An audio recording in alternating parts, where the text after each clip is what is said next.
Bismillahirrahmanirrahim. Assalamualaikum warahmatullahi wabarakatuh. Alhamdulillahi wa kafa, wassalatu wassalamu ala rasulihil mustafa wa ala alihi wa sahbihi wa man iktafa, amma ba'd. Kita panjatkan puja dan puji syukur kehadirat Allah tabaraka wa ta'ala. Pada kesempatan malam yang berbahagia kali ini, kita kembali diberi kekuatan, kesehatan, hidayah serta taufik dari Allah Jalla wa'ala, sehingga kita bisa kembali menghadiri salah satu di antara majelis ilmu. Semoga Allah Subhanahu wa ta'ala berkenan untuk melimpahkan kepada kita semuanya ilmu yang bermanfaat, sehingga bisa kita amalkan sebagai bekal untuk menghadap kepada Allah Jalla wa'ala. Amin ya rabbal alamin. Salam dan salam semoga senantiasa tercurahkan kepada junjungan kita Nabi besar Muhammad sallallahu alaihi wa ala alihi wa sahbihi wasallam, kepada para sahabatnya, pada keluarganya dan umatnya yang setia mengikuti tuntunannya hingga akhir nanti. Para hadirin dan hadirat sekalian yang kami hormati, materi kita sebagaimana yang tadi disampaikan oleh pembawa acara adalah lupa profesi utama. Saya yakin masing-masing dari kita punya profesi utama, dan profesinya tentu berbeda-beda. Ada yang profesinya pedagang, ada yang profesinya apalagi karyawan, ada yang profesinya guru, ada yang profesinya mahasiswa, apalagi ada yang belum disebutkan profesinya, masih ada banyak. Apa? Ustadz. Bener antum. Iya, lupa malah. Ada yang lain? Rumah tangga. Ibu rumah tangga, ya, bapak rumah tangga. Ada yang profesinya pengangguran. Lupa nggak disebutin. Kalau di daerah kami pengangguran itu dapat istilah profesinya ternak teri. Apa itu Ustaz? Ternak teri? Nganter anak, nganter istri. Jadi yang kerja istrinya. Suaminya kerjaannya habis nganter anak, nganter istri, mancing. Kalau nggak mancing, main burung, burung dara. Kalau nggak main burung dara, gosok batu masih mending, itu ada pekerjaan itu. Kalau enggak main layangan. Subhanallah.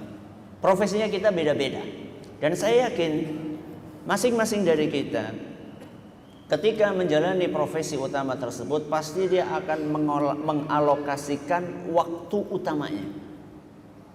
Waktu utamanya kita masing-masing akan kita alokasikan untuk profesi utama kita. Masuk jam 7, pulang jam 4, ya. Kecuali orang-orang yang gila kerja, mungkin sampai malam. Dan saya yakin, ya, jarang di antara kita yang lupa kalau ditanya pekerjaannya apa. Ya. Kalau ditanya kamu kerjanya apa, lupa, kayaknya nggak ada. Ya. Atau misalnya bukan ditanya sama orang, tapi lupa hari ini mau kemana. Ya, pernah nggak ada yang profesinya jadi pegawai di kantor misalnya, ya, jadi karyawan di kantor, pagi-pagi Anda mau kemana ya? Kayaknya nggak ada, sangat jarang sekali. Kenapa?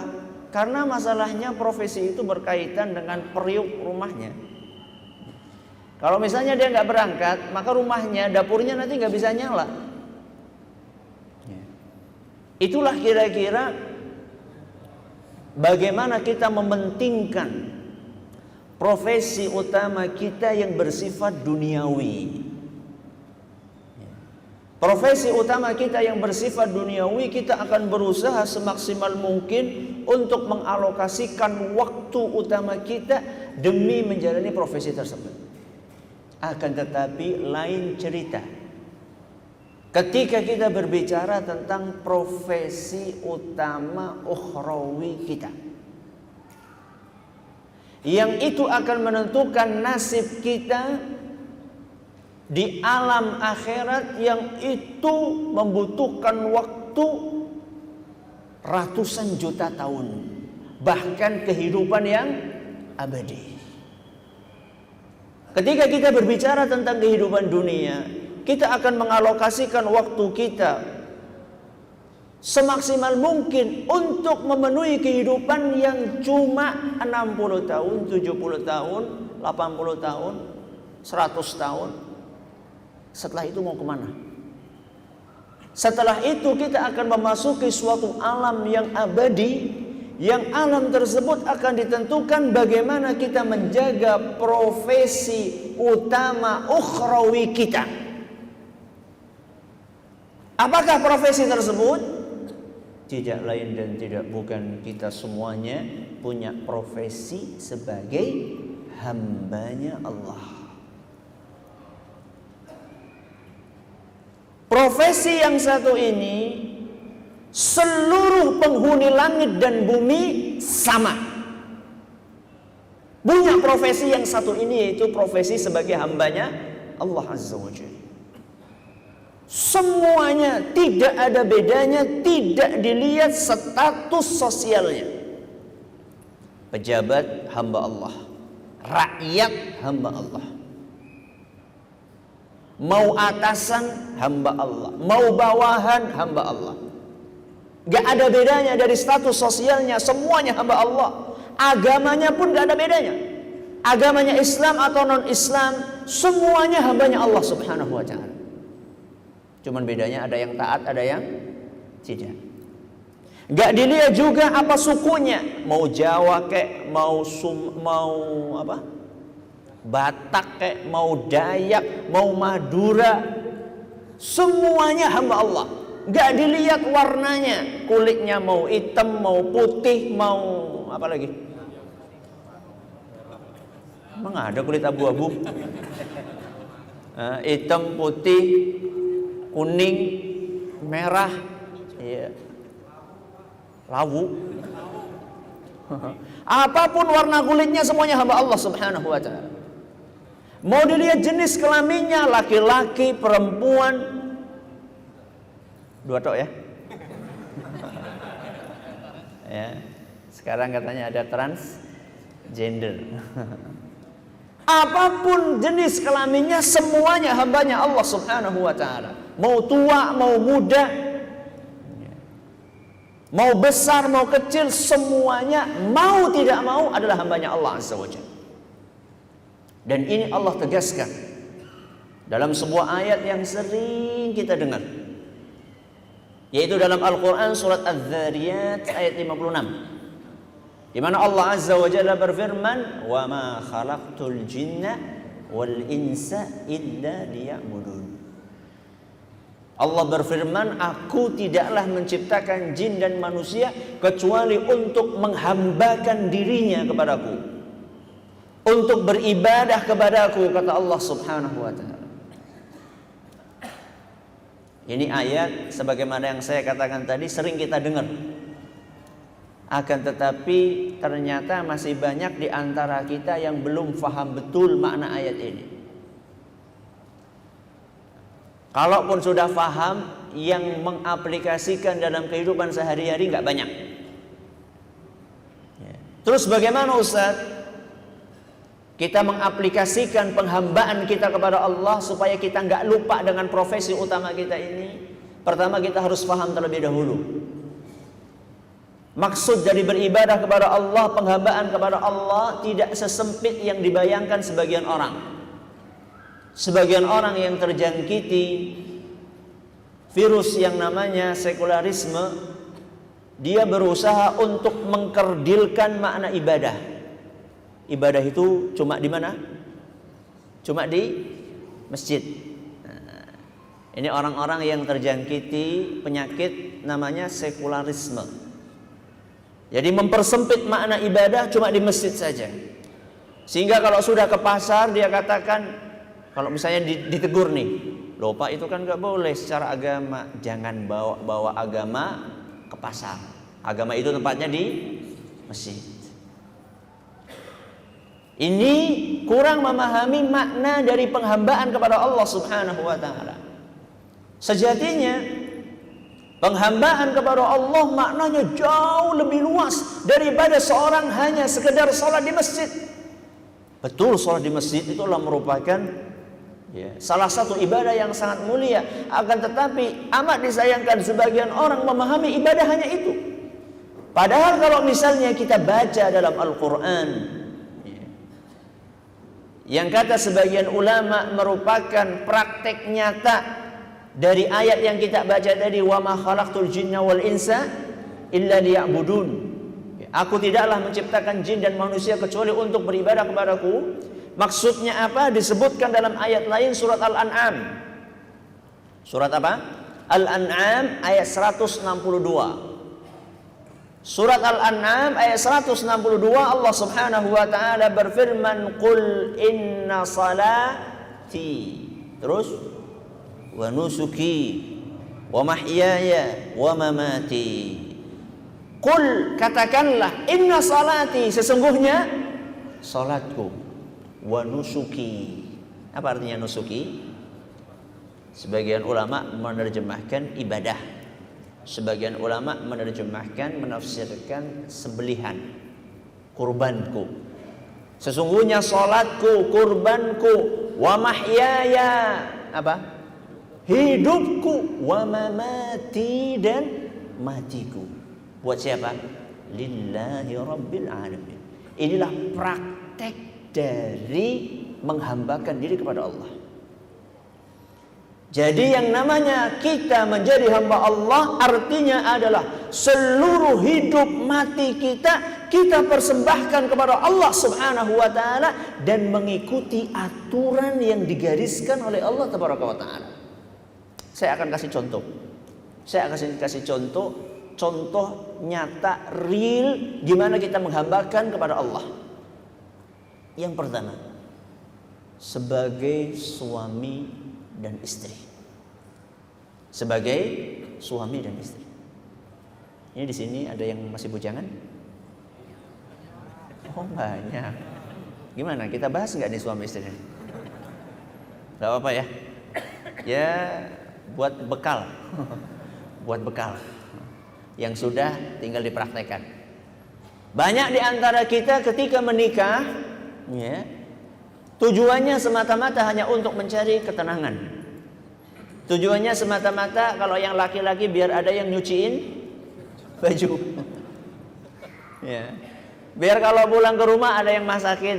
Ya. Biar kalau pulang ke rumah udah bersih. Ada sebagian orang tujuan nikahnya cuma itu saja. Memang itu salah satu tujuan, tapi bukan itu satu-satunya. Ada sebagian orang menikah karena pengen cuma dapat anak gitu saja. Jadi istrinya dijadikan pabrik anak. Sehingga saben tahun lahir. Sudah berapa usia pernikahannya? 10 tahun. Berapa anaknya? 11. Gimana itu caranya? Jadi ya bisa jadi kembar atau kesundul. Kesundul sama adiknya. Ini belum selesai udah kesundul lagi. Subhanallah. Jadi orang ketika menikah dengan istrinya, bagaimana dia memposisikan sebagai hamba Allah ketika menikah dengan istri atau suami? Jawabannya, aplikasinya adalah berusaha untuk bersikap dan menyikapi pasangan sesuai dengan aturannya Allah.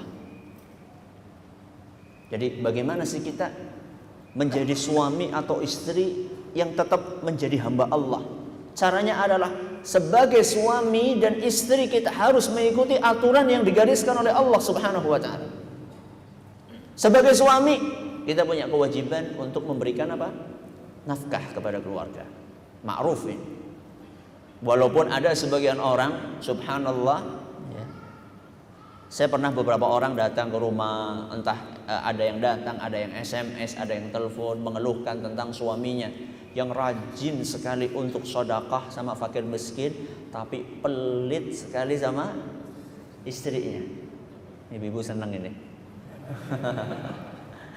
Ya, ada sebagian orang saya sampai heran ya. Saya sampai heran, ini orang kok bisa-bisanya sama orang lain dia dermawan, sama istrinya super pelit.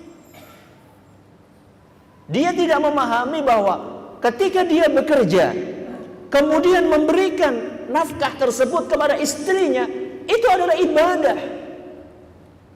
Itulah luar biasanya ajaran Islam. Orang bekerja dapat duit, dapat pahala, subhanallah. Kok bisa Ustaz? Niatnya. Gak tahu tadi pagi berangkat kerja niat nggak? Niatnya gimana Ustaz? Nawaitunya gimana Ustaz? Sebenarnya niat mencari rezeki yang halal buat keluarga supaya keluarga terjaga kehormatannya. Cukup. Ana yakin banyak di antara kita menjalani profesi utama duniawinya ya. Sebelum berangkat kerja, ana yakin banyak di antara kita yang lupa itu. Benar nggak? Benar nggak? Ngaku benar nggak? Coba tadi pagi siapa coba yang niat? Ya, mau kerja niat siapa? Ada nggak? Tuh kan? Nah, banyak di antara kita yang lupa. Subhanallah, padahal ini adalah ladang pahala yang setiap hari akan bisa kita dapatkan dengan bekerja. Allahu Akbar. Jadi jangan dipikir Islam itu hanya di masjid saja, ya, nunggu belas kasihan dari orang lain. Oh enggak, Islam adalah agama yang memotivasi umatnya untuk bekerja, untuk menjaga kehormatan dirinya. Makanya Nabi SAW pernah mengatakan, la an yahtatiba ahadukum huzmatan min hatab. Andaikan kalian wahai umatku mencari kayu bakar, naik ke gunung, ngumpulkan kayu-kayu bakar, kemudian dia gotong, ya, dia pikul, dia panggul itu kayu bakar dari puncak gunung, dia jual di pasar, dapat 3.000, 6.000, 10.000. Nabi SAW mengatakan orang yang seperti ini lebih terhormat daripada orang yang minta-minta. Jadi bekerja sebagai seorang suami, ketika dia bekerja untuk menafkahi istrinya dengan niat yang benar, dia sejatinya sedang menghambakan dirinya kepada Allah. Makanya Nabi kita sallallahu alaihi wasallam pernah menjelaskan dalam sebuah hadis yang diriwayatkan oleh Imam Muslim, menggambarkan bagaimana terhormatnya mencari nafkah wahai para suami. Dinarun anfaqtahu fi sabilillah. Nabi SAW mengatakan, membandingkan antara infak. Yang pertama kata Nabi SAW, dinar. Apa dinar? Emas, duit emas. Dinar yang kalian infakkan di jalan Allah untuk jihad, satu. Wa dinarun anfaqtahu fi raqabah, dua, adalah dinar yang kalian infakkan untuk memerdekakan budak. Sudah berapa ini? Dua. Yang ketiga, wa dinarun tasaddaqta bihi ala miskin. Dinar yang kalian sedekahkan untuk fakir miskin. Sudah berapa? Tiga. Yang keempat, wa dinarun anfaqtahu ala ahlik. Yang keempat, dinar yang kalian nafkahkan untuk keluarga kalian, anak dan istri kalian. Nabi menjelaskan 4 jenis infak. Yang pertama untuk apa tadi? Jihad fisabilillah. Yang kedua, memerdekakan budak. Yang ketiga, fakir miskin. Yang keempat, buat keluarga. Mana di antara 4 ini yang paling afdal? Dengar baik-baik. A'zamuha ajran, yang paling besar pahalanya, alladzi anfaqtahu ala ahlik, Yang paling besar pahalanya adalah dinar yang kalian nafkahkan untuk keluarga kalian. Inilah kita sebagai seorang hamba Allah manakala kita menjalani tugas kita sebagai seorang suami. Istri juga sama, istri juga seperti itu. Istri yang betul-betul menghambakan dirinya kepada Allah adalah istri yang menjalani tugasnya sebaik-baiknya kepada suami. Sekitar 1 minggu yang lalu sebelum saya berangkat ke sini, pagi-pagi ada orang datang ke rumah. Dia cerita, Ustadz, saya ini usia pernikahannya 5 tahun. Akan tetapi subhanallah sekarang nasib pernikahan saya ini kayak telur di ujung tanduk. Kenapa? Istri saya ini Ustaz rajin banget ngaji. Loh, bagus. Bagus saja ngaji. Iya Ustaz. Tapi gara-gara rajin ngaji ini Ustaz, pekerjaan rumah terbengkalai Ustaz. Pekerjaan rumah terbengkalai. Cucian numpuk Ustaz. Saya nyuci kata dia. Pernah suatu hari saya lagi sakit Ustaz. Lagi sakit. Sakit kan butuh dirawat. Ya. Saya lagi sakit Ustaz. Istri saya mau berangkat ngaji. Ya. Mau ditinggal saya Ustaz sama istri saya. Katanya ini kan saya mau cari akhirat. Jadi ketika dinasehati sama suaminya, "Loh kenapa Bu, ini kan kewajiban." Iya Pak, yang namanya ngurus rumah tangga itu kan sesuatu yang sifatnya duniawi. Kalau ngaji kan sifatnya apa? Ukhrawi. Kita cari surga Pak. Subhanallah. Ini orang-orang yang tidak atau belum memahami hakikat dari sebagai seorang istri. Wahai para istri, di antara pintu surga kalian adalah di dalam rumah. Bahkan kalau ngurusi rumah tangga maaf kurang becus, bisa jadi Anda akan terhambat untuk masuk surga walaupun rajin sholat, rajin puasa. Siapa yang ngomong itu Ustaz? Rasul sallallahu alaihi wasallam yang menyampaikan dalam sebuah hadis yang diriwayatkan oleh Imam Ahmad, dan hadis ini dinyatakan hasan oleh Syekh Al-Albani. Rasulullah sallallahu alaihi wasallam bersabda, "Idza shallatil mar'atu khamsaha." Seandainya wanita rajin salat 5 waktu, 1 kriteria yang pertama. Yang kedua, wasamat syahraha, dan berpuasa Ramadan dengan rutin, kecuali kalau berhalangan. Kriteria yang ketiga, wahafizat farjaha, dan menjaga kehormatannya. Sudah berapa ini? 3.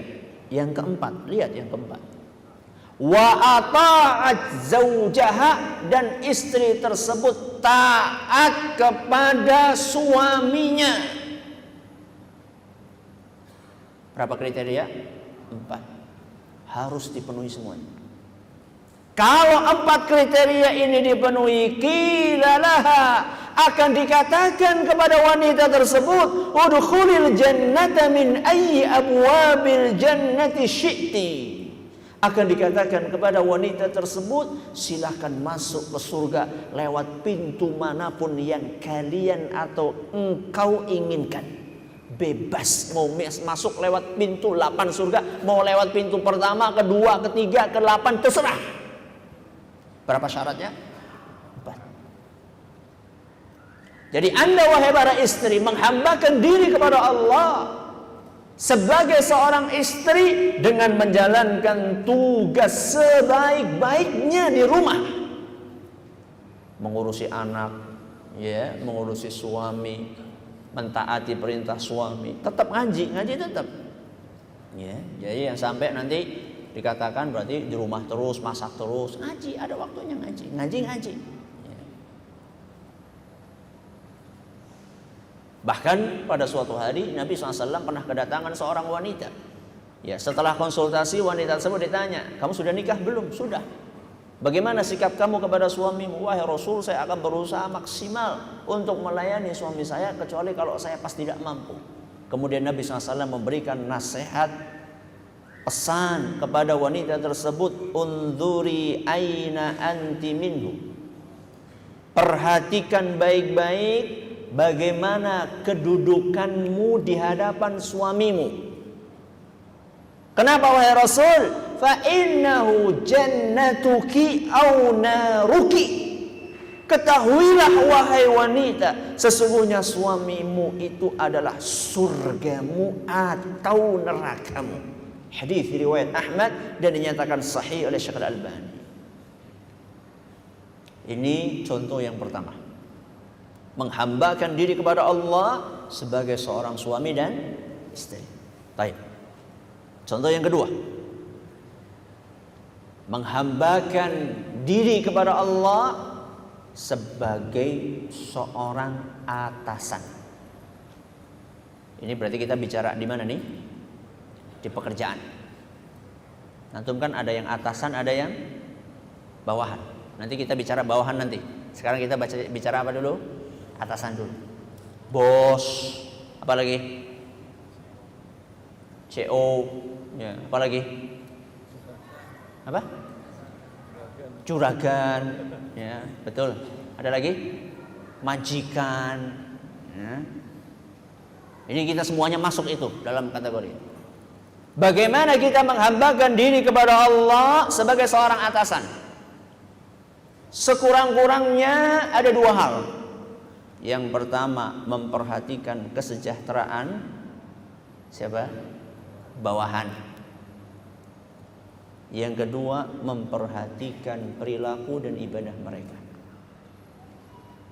Ini penghambaan diri kepada Allah sebagai seorang atasan. Contohnya, jadi ketika kita menjadi seorang atasan, perhatikan satu, kesejahteraan karyawan, kesejahteraan bawahan, ya, kesejahteraan pembantu. Yang kedua, perhatikan perilaku dan ibadah mereka. Kita bahas yang pertama dulu, memperhatikan kesejahteraan karyawan. Rasulullah SAW memberikan sebuah pesan yang luar biasa bagaimana seharusnya atasan memperhatikan bawahannya. Dalam sebuah hadis yang sering kita dengar, dalam hadis riwayat Ibnu Majah dan dinyatakan hasan oleh Syekh Al-Albani, di mana Nabi kita sallallahu alaihi wasallam bersabda, "A'tul ajira ajrahu qabla an yajiffa 'araquhu." Berilah karyawan kalian upahnya sebelum kering keringatnya. Subhanallah. Ustaz, gimana Ustaz? Berarti kita nungguin nih karyawan ini mumpung belum kering ini kan? Ya enggak seperti itu. Ini maksudnya adalah harus tepat waktu. Ini sebagian bos ini sukanya ngundur-ngundur. Sudah diundur, disunat pula. Ya. Ketahuilah bahwasannya manakala kita menjadi atasan dan kita mengaku sebagai hambanya Allah, maka kita harus memperhatikan kesejahteraan karyawan kita. Kenapa? Selain itu adalah perintah agama. Selain itu memang perintah agama, kewajiban agama. Selain itu juga sebenarnya memperhatikan kesejahteraan karyawan itu menguntungkan usaha kita. Kok bisa Ustaz? Iya. Ya. Menguntungkan usaha kita secara logika maupun secara dalil agama. Secara logika ya namanya karyawan. Kalau karyawan kesejahteraannya terpenuhi, gimana kerjanya? Semangat, ya enggak? Ya enggak? Enggak jawab iya nanti sama karyawan. Kalau karyawan dipenuhi kebutuhannya, ya, cukup untuk makan, untuk minum, bisa nabung dikit-dikit, masa depannya ada, bisa kepikiran walaupun bukan jadi pegawai negeri, ada apa namanya, pensiun, ya, ada pensiun. Kemarin anak ngisi di sebuah, masya Allah, swasta, ya, usaha swasta semacam tempat rekreasi, ya, tempat rekreasi di daerah saya. Saya tanya ngisi di depan karyawan, dia cerita, Ustaz ini sampai karyawan saya ini Ustaz, saya kasih pensiunan. Masya Allah, karyawan swasta ada pensiunannya. Dan mungkin di sini juga ada, perhatikan yang seperti itu. Jadi sebenarnya ketika seorang atasan memperhatikan kesejahteraan karyawannya, bukan hanya menjalankan perintah agama, tapi juga menguntungkan usahanya. Ini tinjauan logikanya. Secara wahyu Nabi kita Shallallahu Alaihi Wasallam mengatakan bahwa rizkinya kita itu sebenarnya tergantung orang-orang kecil. Dalam sebuah hadis yang diriwayatkan oleh Imam Abu Dawud dan sanadnya dinilai jayyid, dinilai kuat oleh Imam Nawawi, Rasulullah SAW mengatakan innama turzaquna wa tunsuruna bidu'afaikum. Sesungguhnya kalian ini mendapatkan rizki dan mendapatkan pertolongan dari Allah lantaran orang-orang lemah yang ada di sekeliling kalian. Ini yang kadang-kadang kita lupakan. Kita dapat rezeki itu karena ada orang-orang lemah di sekeliling kita. Kalau nggak ada orang-orang lemah, kita mungkin nggak dapat rezeki. Itu sebenarnya logis banget.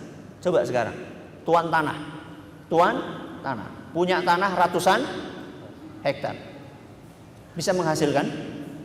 Kalau nggak ada kuli, bisa nggak? Nggak bisa. Orang punya perusahaan gede, kemudian nggak punya karyawan, jalan perusahaannya? Enggak. Makanya para atasan ini maaf, kalau jalan itu jangan petenteng. Ya. Sesungguhnya bawahan-bawahan kita inilah yang membantu kita untuk mendapatkan rezeki. Kalau bukan karena taufik dari Allah Subhanahu wa taala, kemudian bantuan dari bawahan-bawahan kita tidak akan mendapatkan rezeki. Kepala sekolah, ya, mentang-mentang kepala sekolah asal main pecat. Ya. Terlambat dikit pecah. Padahal kepala sekolahnya juga suka terlambat. Jangan berbuat sewenang-wenang walaupun Anda sebagai atasan. Ini adalah sebagai atasan, memperhatikan kesejahteraan karyawan. Yang kedua, memperhatikan perilaku dan ibadahnya karyawan. Ini yang kadang-kadang kurang diperhatikan. Ya, bos nggak memperhatikan karyawannya sholat apa nggak sholat. Saya pernah ngisi pengajian di suatu pabrik, karyawannya sampai 6.000 atau 7.000 orang atau bahkan lebih. Tempat sholatnya musola. Tempat sholatnya musola yang cukup untuk 50 orang. Dikasih waktu untuk sholat setengah jam. Gimana coba? Cukup nggak? Nggak mungkin. Kalau sampai ada karyawan tersebut yang nggak sholat gara-gara waktunya nggak cukup dan tempatnya nggak cukup, ente sebagai bos akan ditanya di hadapan Allah pada hari kiamat. Berarti kalau misalnya 6.000 orang, masjid 50 orang, berarti sisanya berapa tuh? Sudah katakanlah bisa sholat 1.000, sisanya 5.000 misalnya. 5.000 orang gak sholat, ente ditanya sama Allah nanti pada hari kiamat. Berat Ustaz ya jadi atasan. Makanya apa? Makanya jadi atasan yang baik. Bukan makanya jangan jadi atasan. Makanya jadi atasan yang baik. Perhatikan karyawan itu. Ibadah mereka harus kita perhatikan, walaupun itu pembantu rumah tangga. Ada sebagian orang gak memperhatikan, hatta pembantu rumah tangganya gak diperhatikan. Sholatnya gimana? Ya, ibadahnya gimana? Apakah menutup aurat atau tidak? Ya, peduli amat kata dia. Yang penting kerjaan rumah selesai. Oh enggak. Setiap orang yang berada di bawah kekuasaan kita akan kita pertanggungjawabkan di hadapan Allah Tabaraka wa Ta'ala. Sebagaimana yang ditegaskan oleh Nabi kita Muhammad sallallahu alaihi wasallam dalam sebuah hadis yang diriwayatkan oleh Imam Bukhari dan Muslim. Nabi kita sallallahu alaihi wasallam bersabda, "Kullukum ra'in wa kullukum mas'ulun an ra'iyatihi. Ketahuilah bahwa masing-masing dari kalian adalah pemimpin dan kalian akan ditanya tentang anak buahnya di hadapan Allah Tabaraka wa Ta'ala. Ini penting, kita harus mulai memikirkan supaya anak buah kita mau sholat gimana caranya. Kalau perlu pakai insentif, siapa yang sholatnya 5 waktu gajinya tambah, boleh, tidak apa-apa. Ya. Siapa yang mau ninggalin rokok, ya, akan ditambah gajinya. Ya, Masya Allah. Ada sebagian orang seperti itu. Siapa yang pakai jilbab, ya, maka akan ditambah gajinya, dikasih insentif, tidak apa-apa. Ustaz, nanti kalau kayak gitu dia pakai jilbabnya cuma di kantor aja Ustaz, kalau di rumah nggak pakai jilbab. Terserah dia, antara dia sama Allah. Yang penting di kantor, di depan kita, ketika dia masih berada di bawah kekuasaan kita, dia menjalankan perintah Allah Subhanahu wa Ta'ala. Ustaz, kalau kayak gitu juga, kalau dikit-dikit insentif, sholat kasih duit, kemudian puasa kasih duit, baca sholawat kasih duit, apa-apa kasih duit, dikit-dikit kasih duit Ustaz. Nanti kalau kayak gitu nanti ketergantungan Ustaz sama duit. Bukan cuma di situ kewajiban kita, bikin pengajian di kantor, sehingga ada sinergi, duitnya jalan, pengajiannya jalan. Ustadznya dipeseni, Ustadz tolong ini Ustadz disadarkan tentang kewajiban sholat, ya. Nanti lama-lama akan sadar. Ustadz kayak gitu tuh dikerjain sama Nabi enggak? Dikerjain sama Nabi SAW. Ya, pernah Nabi SAW ngajak orang masuk Islam. Ada seorang pembesar Quraisy namanya Safwan bin Umayyah. Siapa namanya? Safwan bin Umayyah. Kisah ini disebutkan dalam sebuah hadis yang diriwayatkan Imam Muslim. Dalam Sahih Muslim diceritakan ada seorang pembesar namanya Safwan bin Umayyah. Nabi SAW pengen banget orang ini masuk Islam. Maka Nabi SAW melakukan pendekatan, dikasih oleh Rasul SAW orang ini 100 ekor onta. Kalau onta harganya 15 juta berarti dikasih berapa? 1,5 miliar. Belum masuk Islam, belum mau masuk Islam. Bayangkan dikasih 1,5 M. Kalau kita udah ngasih gitu gimana? Tarik lagi kan? Sama Nabi SAW tambahi lagi 100 ekor unta lagi. Berapa berarti? 3 M. Belum masuk Islam. Akhirnya ditambah lagi yang ketiga 100 ekor unta lagi, baru masuk Islam. 4,5 miliar untuk mendakwai 1 orang. Ustaz, nanti tergantung dong. Enggak. Setelah dikasih itu digembleng sama Nabi SAW. Diisi pengajian sampai diceritakan efeknya. Kata Safwan, sebelum aku masuk Islam, Nabi Muhammad ini orang yang paling aku benci di muka bumi. Setelah aku masuk Islam, Nabi Muhammad berubah menjadi orang yang paling aku cintai di muka bumi. Dia efek. Makanya sengaja saya dahulukan berbicara tentang kesejahteraan sebelum memperhatikan ibadah dan perilaku. Itu maksud aneh. Ketika kita memperhatikan kesejahteraan karyawan, mudah diomongin. Kita kan kemarin udah naikin gajinya, masa nggak mau sholat? Nah, kita sudah menanam jasa di dalam jiwa karyawan kita, sehingga untuk kita arahkan dengan izin Allah akan lebih baik. Isya jam berapa?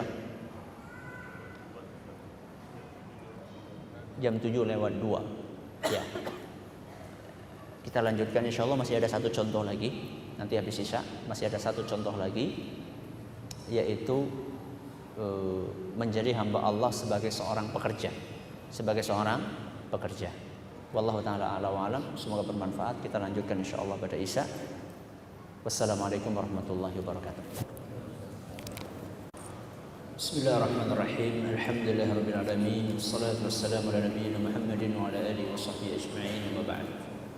Kepada jamaah yang punya mobil Mazda putih B1050 PKX, lampunya menyala. Tadi kita sudah menyampaikan berapa contoh? 2. Yang pertama, menjadi hamba Allah sebagai suami atau istri. Yang kedua, menjadi hamba Allah sebagai atasan. Contoh yang ketiga, menjadi hamba Allah sebagai pekerja, apapun bentuk pekerjaannya, entah itu sebagai karyawan atau sebagai guru atau sebagai pegawai, apapun pekerjaannya. Ketahuilah bahwa agama kita mengajarkan kepada kita apapun pekerjaan kita, kita harus menjalankan pekerjaan tersebut dengan penuh profesionalitas. Alias kita harus mengerjakan dan menghasilkan pekerjaan yang berkualitas. Jadi kalau kita betul-betul hamba Allah, maka dalam bekerja kita harus berusaha untuk profesional. Dalam arti pekerjaan kita harus berkualitas. Dan agama kita mengajarkan hal tersebut. Jangan dipikir orang Islam itu kalau bekerja sembarangan, enggak. Semakin seorang paham agama, semakin sering ngaji, seharusnya pekerjaannya harus semakin baik. Makanya amat disayangkan, ada sebagian kalangan, ada sebagian orang ketika menjalankan pekerjaannya, semakin lama ngaji malah pekerjaannya semakin gak becus. Hati-hati. Akan tapi alhamdulillah di sebagian tempat justru sebaliknya. Semakin ngaji, ya, akan semakin bagus pekerjaannya. Sehingga dari pihak atasan mengacungkan jempol, nggak pernah melarang orang untuk ngaji, karena justru semakin ngaji semakin bagus pekerjaannya, semakin amanah dan seterusnya. Maka ini sesuatu yang harus dipertahankan. Apa dalilnya Ustaz? Bahwa agama kita memerintahkan penganutnya untuk berkualitas dalam bekerja. Dalilnya adalah sabda Nabi sallallahu alaihi wasallam dalam sebuah hadis yang diriwayatkan oleh Imam At-Tabarani di dalam kitab beliau Al-Mu'jamul Kabir, dan hadis ini dinyatakan sahih oleh Syekh Al-Albani. Nabi kita sallallahu alaihi wasallam bersabda, "Innal 'abda idza 'amila 'amalan ahabballahu an yutqinahu." Seorang hamba manakala dia melakukan sesuatu perbuatan, maka Allah suka seandainya hamba tersebut menjalankannya dengan baik. Jadi kalau bekerja itu usahakan jangan asal-asalan. Yang penting selesai. Kan ada sebagian orang seperti itu. Jadi guru yang penting kurikulumnya habis. Ya.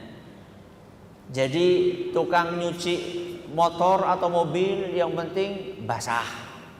Ya, yang penting basah, mendingan dihujan-hujanin aja, yang penting basah. Jadi marbot masjid yang penting asal nyapu. Ya. Gosok kamar mandi, gosoknya formalitas. Tahu nggak gosok formalitas? Sokok, nggak tahu di situ masih hijau warnanya atau apa, nggak peduli. Ini bukan tipe muslim yang ideal. Makanya kalau kita ingin punya pekerjaan yang berkualitas, maka kita harus memenuhi kriteria-kriteria yang disebutkan di dalam Al-Quran maupun hadis Nabi SAW. Al-Quran banyak berbicara tentang profesi, banyak berbicara tentang pekerjaan. Di antaranya Allah Subhanahu wa taala bercerita tentang penggembala kambing. Tentang penggembala kambing. Yaitu Nabi Musa alaihi salam ketika beliau sempat membantu dua putrinya Nabi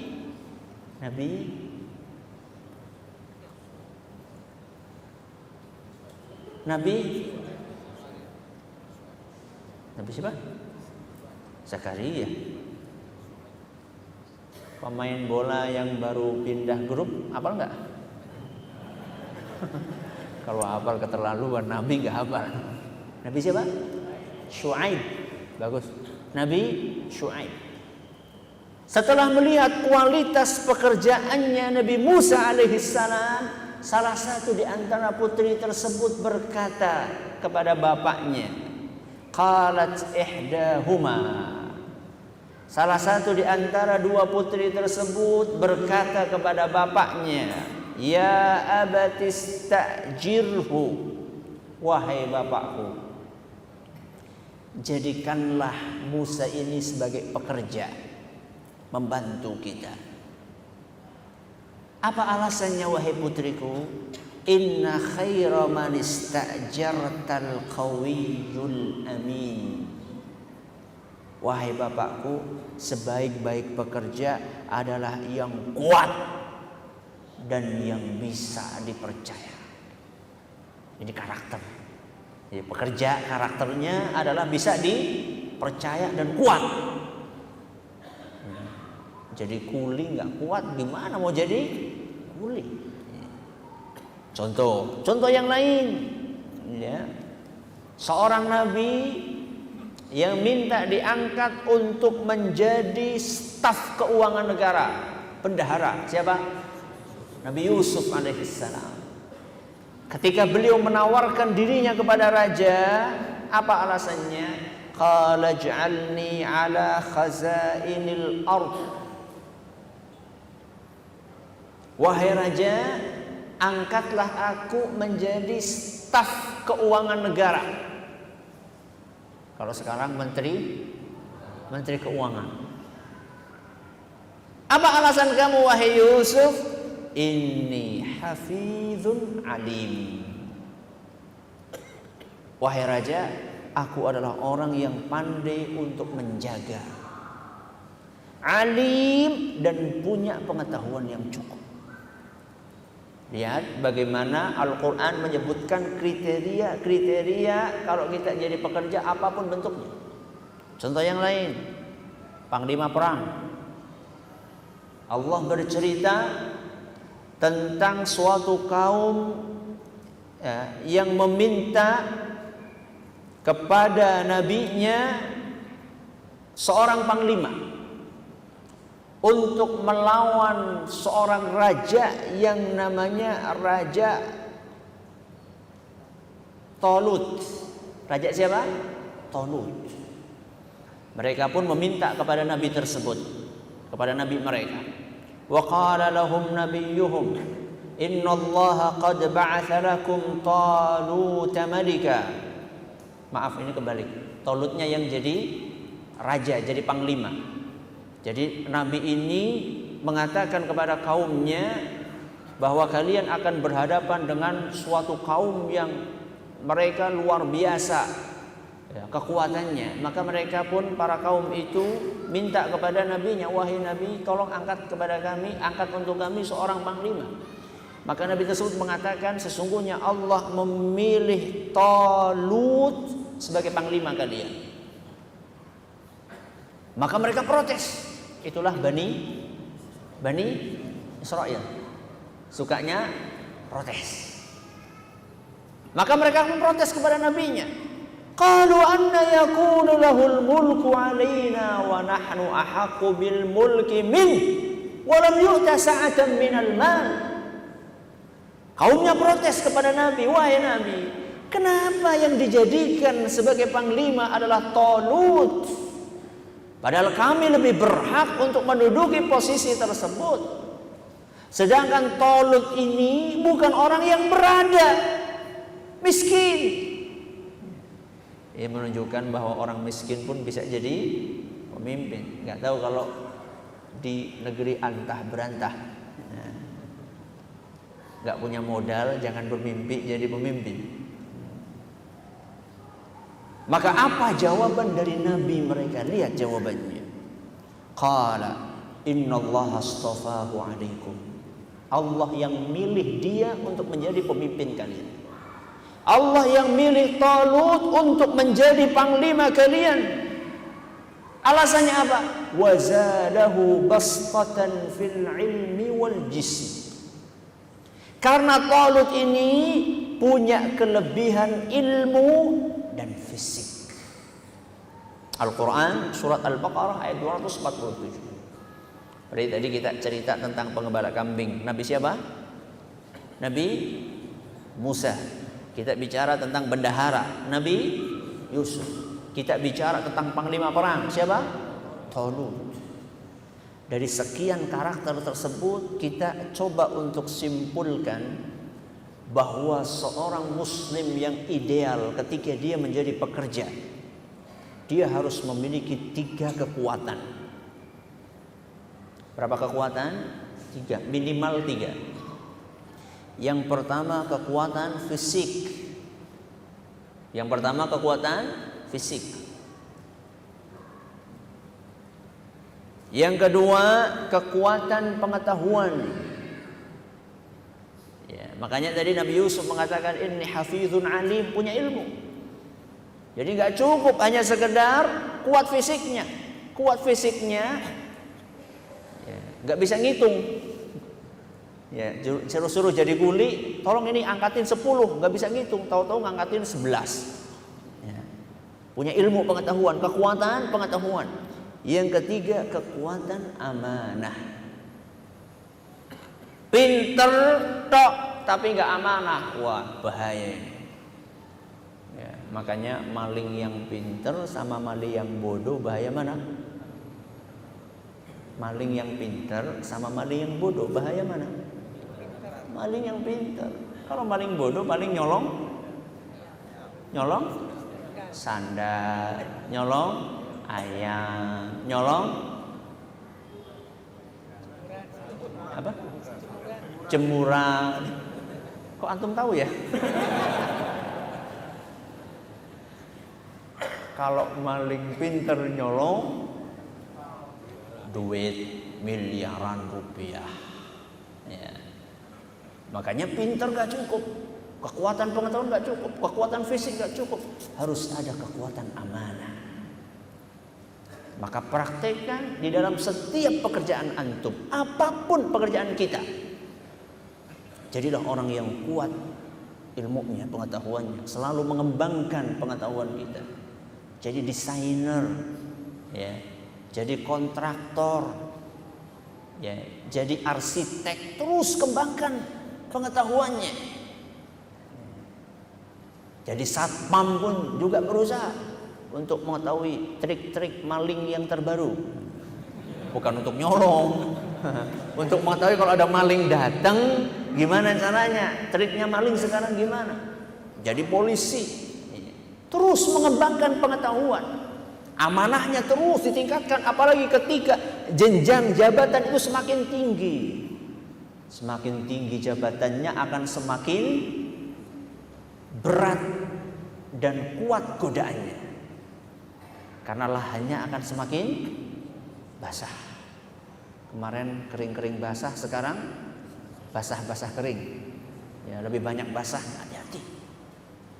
3 kekuatan yang harus kita perhatikan. Jadi intinya pengajian kita hari ini, apapun pekerjaan kita, kita jangan lupa profesi utama kita sebagai hambanya Allah Subhanahu wa ta'ala. Maksudnya bagaimana Ustaz? Apapun yang kita lakukan, ingat kita ini hamba Allah. Berarti apapun yang kita kerjakan harus sesuai dengan garis yang digariskan oleh Allah. Ente sebagai pejabat, ingat ente hamba Allah. Makanya amanah, jangan khianati amanah tersebut. Ente sebagai guru, ingat ente hamba Allah, jalankan tugas itu sebaik-baiknya. Ente sebagai ustadz, ingat bahwa ente juga hamba Allah. Ente jalankan ini untuk memenuhi kewajiban sebagai seorang dai yang menyampaikan ilmu agama ini kepada orang lain. Apapun profesi kita, ingat profesi utama kita sebagai hamba Allah. Berarti kita harus belajar dong kalau gitu. Betul. Jadi guru yang sesuai dengan aturan Allah bagaimana? Jadi pedagang, jadi bisnismen yang sesuai dengan aturan Allah bagaimana? Jadi polisi yang sesuai dengan aturan Allah bagaimana? Jadi tentara yang sesuai dengan aturan Allah bagaimana? Setiap pekerjaan yang kita lakukan sebagai anak yang menjadi hamba Allah bagaimana? Sebagai orang tua sekaligus hamba Allah bagaimana? Ini semuanya membutuhkan untuk kita pelajari, sehingga kuncinya setelah kita sadar bahwa kita hamba Allah, maka kita harus menghadirkan perasaan ini di setiap aktivitas kita. Kemudian kita berusaha untuk mencari tahu aturan Allah itu bagaimana dalam aktivitas kita, dan ini tidak bisa didapatkan kecuali dengan belajar, dan belajar. Semoga bermanfaat. Waktunya untuk menjawab pertanyaan-pertanyaan yang mungkin sudah masuk.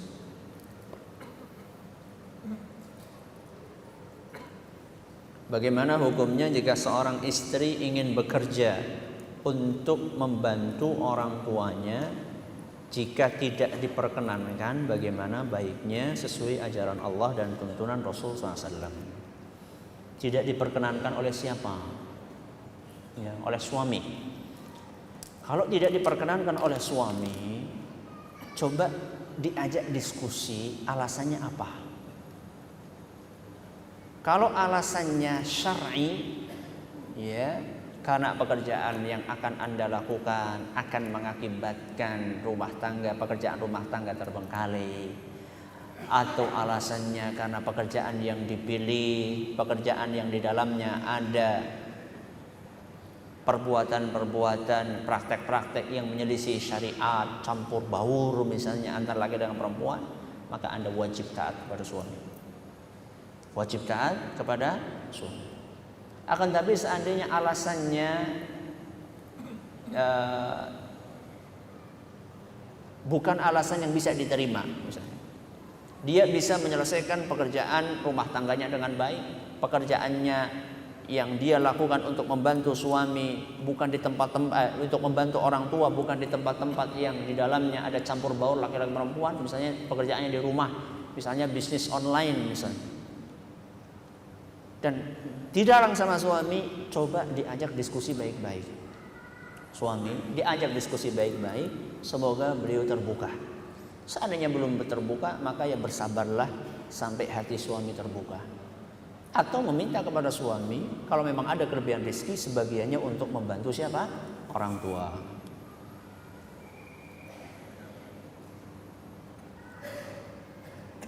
Bagaimana jika seorang suami lupa akan tugasnya dalam membimbing keluarga di jalan Allah? Contoh, sering tidak sholat, selalu berkata kasar. Jika diingatkan, istrinya malah dipukul. Apa yang harus istri lakukan selain berdoa? Diingatkan dengan cara yang baik. Kemudian memilih waktu yang tepat untuk mengingatkan. Ya, milih waktu yang tepat untuk mengingatkan. Jangan sampai mencari waktu-waktu yang memang hati suami itu kondisinya sedang tidak nyaman. Contoh, baru pulang kantor, baru pulang kerja, sumuk-sumuk, ya, panas-panas, capek, tahu-tahu langsung dinasehati. Kemudian bahasanya juga kadang-kadang kurang baik. Ya, pilih kata-kata yang baik. Tetap dinasehati. Kalau memang sulit dengan kata-kata, pakai SMS, ya. Kalau nggak pakai SMS, pakai WA. Aneh ya, satu rumah WA. Ada sebagian orang sulit untuk ngomong langsung.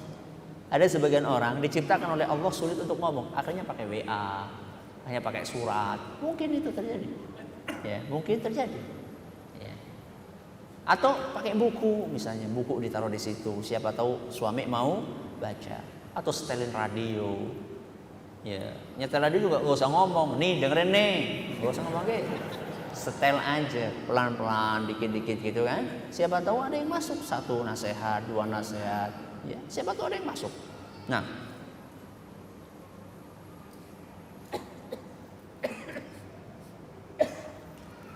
Ustadz tadi katakan lihat posisimu di hadapan suamimu karena dia adalah surga atau nerakamu. Bagaimana jika suami acuh tak acuh kepada istrinya? Padahal istri sudah berusaha menjadi istri yang soleh. Kok soleh? Solehah. Ya. Hubungan kami hanya seperti majikan dan pembantu. Suaminya ada nggak di sini? Kalau ada suaminya, alhamdulillah.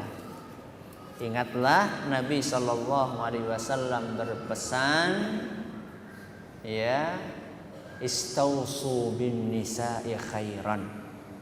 Nabi berpesan, wahai para suami, aku wasiatkan kepada kalian, sikapilah istri kalian sebaik-baiknya. Ya. Dalam riwayat yang lain disebutkan, fa innaha awanin indakum. Sesungguhnya istri-istri kalian itu bagaikan tawanan. Tawanan itu kan nggak bisa ngapa-ngapain, ya. Karena kita yang ngasih dia nafkah, dia tinggal di rumah kita, pakaian minta dari kita. Jadi dia mau kemana-mana sulit. Justru karena itulah kita harus berbuat baik.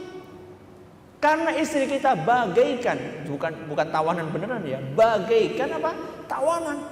Sehingga kita harus berbuat sebaik-baiknya kepada istri kita.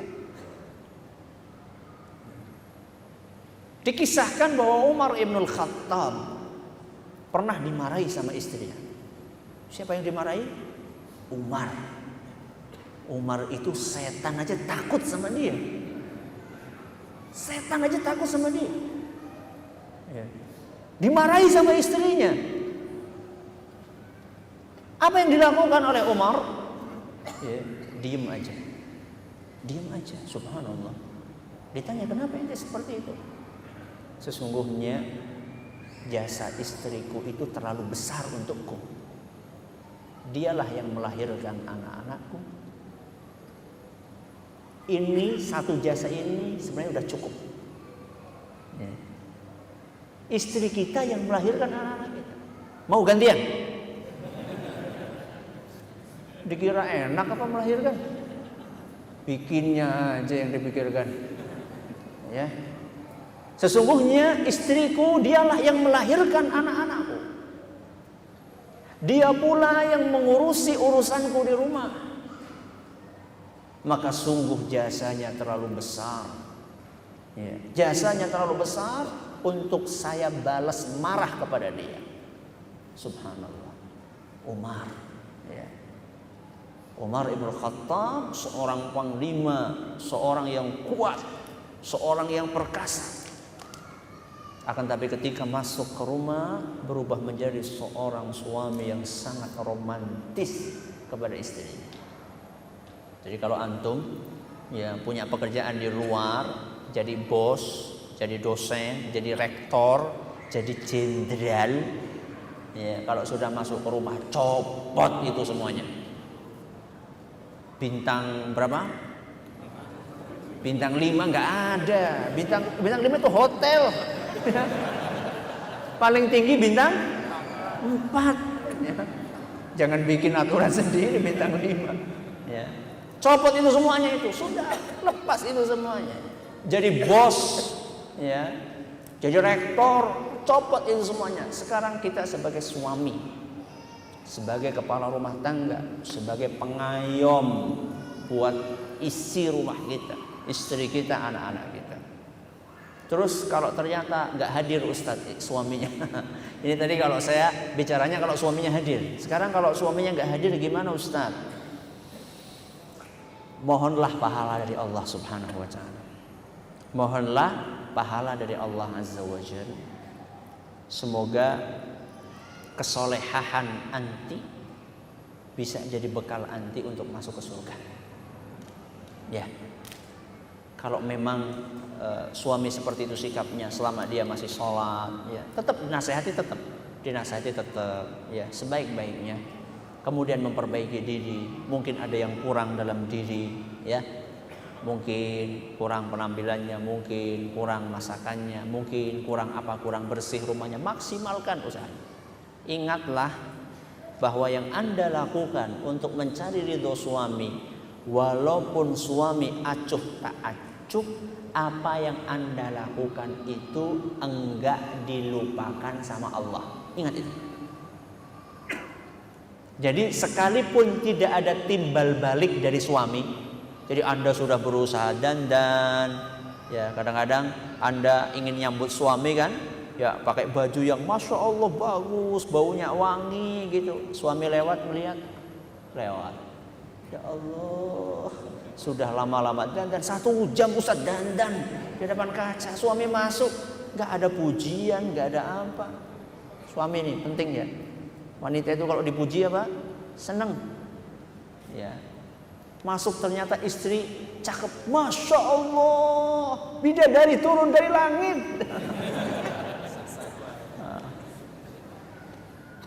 Gombal dikit. Bikin masakan spesial, ya. Jangan asal makan habis, setelah itu plak taruh piringnya. Puji, kasih pujian. Masya Allah. Ini masakan ala restoran mana ini? Ini chef mana ini yang bikin nih? Seneng. Istri itu kalau dipuji seneng. Antum dipuji seneng nggak? Seneng kan? Antum dipuji seneng. Apalagi istri. Baik.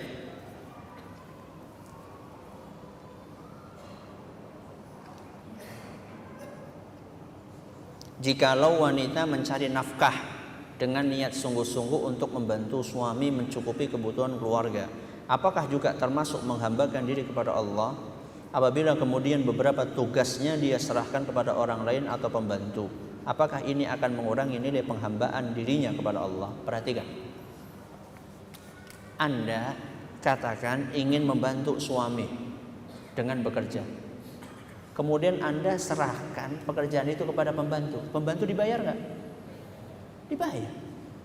Daripada duitnya buat bayar pembantu, mendingan Anda berusaha untuk melayani suami semaksimal mungkin. Anda mencari duit, sudah dapat duit untuk bayar pembantu. Daripada sulit-sulit kayak gitu, mendingan pekerjaan pembantu ente kerjakan sendiri. Nggak perlu bayar pembantu. Ya. Bukannya nggak boleh pembantu, pembantu boleh. Ya. Yang penting sesuai dengan aturan agama. Ya, boleh kalau memang mendesak diperbolehkan. Para ulama kita menjelaskan, Nabi SAW juga punya pembantu. Di antara pembantunya siapa? Anas ibnu Malik. Pembantunya Nabi SAW. Jadi nggak apa-apa punya pembantu. Tapi kalau memang nggak butuh, kenapa pakai pembantu? Ya, kenapa pakai pembantu? Kecuali dalam kondisi-kondisi tertentu yang sangat mendesak, wanita membantu suaminya karena tidak cukup mungkin penghasilannya, ya, dan pekerjaannya sesuai dalam rambu-rambu syariat dan diizinkan oleh suami dan tidak menterlantarkan kewajiban dia sebagai seorang istri. Itu beberapa syarat yang harus dipenuhi. Ustaz mau tanya, kalau suami menyembunyikan nafkah, tidak jujur, dan untuk dia sendiri, apakah boleh minta cerai? Apakah sesuai dengan syariat? Kalau suami nyari nafkah untuk diri sendiri, nggak sesuai dengan syariat. Ya, ini pertanyaannya minta cerainya atau perbuatan suaminya? Ya, kalau perbuatan suaminya cari nafkah untuk diri sendiri, ngapain nikah? Ya. Kalau cari duit untuk diri sendiri.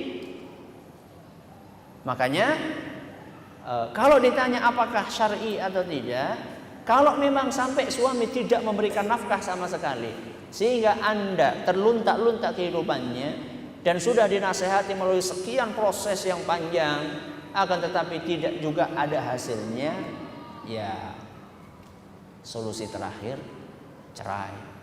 Itu kalau memang sama sekali tidak bisa dinasehati. Tapi usahakan dinasehati terlebih dahulu. Semoga hatinya terbuka ya untuk menunaikan kewajibannya sebagai seorang suami. Ustadz, apakah menyediakan makan adalah tanggung jawab suami, sedangkan urusan rumah tangga lain adalah tanggung jawab istri, kebersihan rumah, pendidikan anak?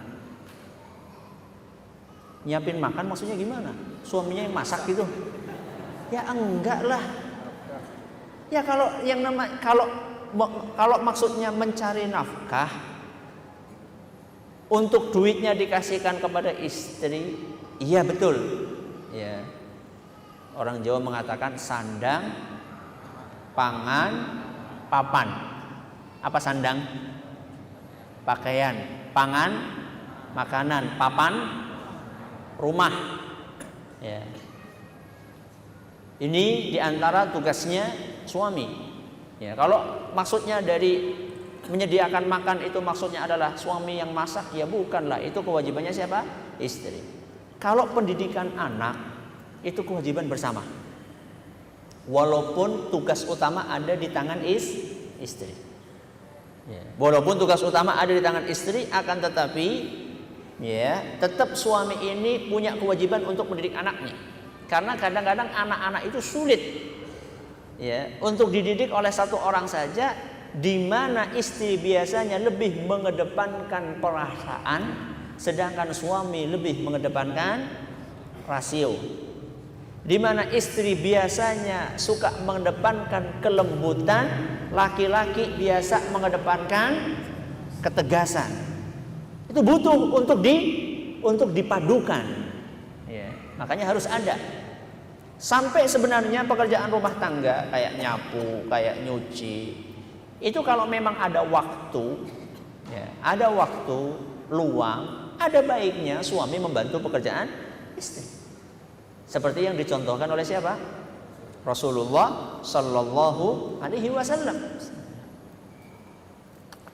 Aisyah radhiyallahu anha pernah ditanya, apa yang dilakukan oleh Rasul SAW di rumah? Ya. Beliau mengatakan bahwa Nabi SAW itu kalau di rumah membantu istrinya. Ya. Di antara yang dilakukan oleh Nabi SAW, kana yakhitu thawbahu. Ya. Jahit bajunya sendiri. Wa yakhsifu na'lahu, ngesol sandalnya sendiri. Ya. Wa yarfa'u dalwahu, dan juga ngangsu.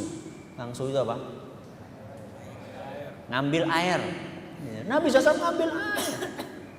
Bahkan beberapa riwayat menyebutkan bahwa Nabi SAW kadang-kadang bantu istrinya bikin adonan roti.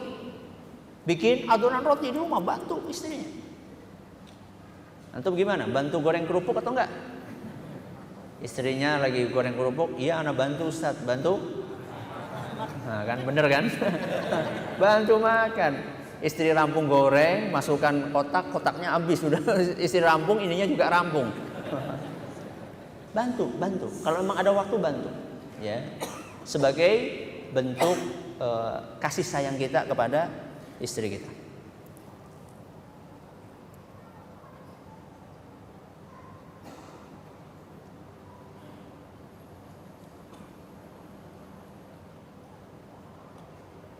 Ustadz, suami besok mau pergi untuk acara farewell, perpisahan teman kantor keluar kota. Anak kurang sreg, karena idealnya di bulan Rajab sebaiknya banyak beramal. Apa yang harus anak lakukan?